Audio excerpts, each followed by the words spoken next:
Hello everyone. It's literally this is the easiest tutorial in the history of tutorials. Um, you've already read the title. You've already looked this up.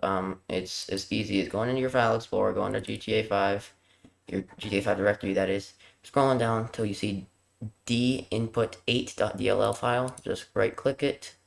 Make sure you click left click first, and then you can right click, then click rename, and then click to the end behind the DLL. Then just type an underscore, press enter, bam, you're done. Deactivates all your mods, including the mods from your GTA 5 directory, as well as the mods within your Open4. And then you can just play online, just like that. And it keeps all your mods in here, it doesn't delete a single one. You don't have to delete a single one at all. All it does is deactivate them temporarily. And then when you're done playing online and you want to switch back to be able to play your mods again, all you gotta do is come back up here to that same file, click rename, click over here, delete that underscore, press enter again, and then you'll be fine.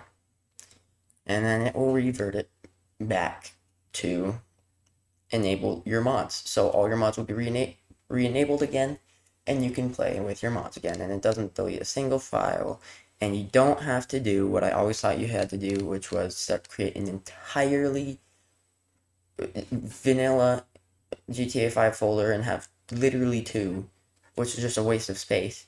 And I thought you always had to do it, which is the absolute hard way, when really all you had to do is rename this singular file and you're done. So yeah, I mean, I hope this helped. If it did, be sure to leave it a like. And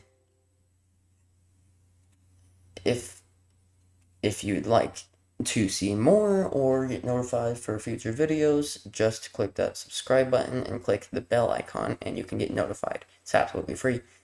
But again, hope this helped. I thought it was amazingly easy how simple it was, and I was like, people have to know about this, so I'm making a video on it. But hope this helped you guys as well. But thank you for watching, and goodbye. Let me know if you have any questions in the comments.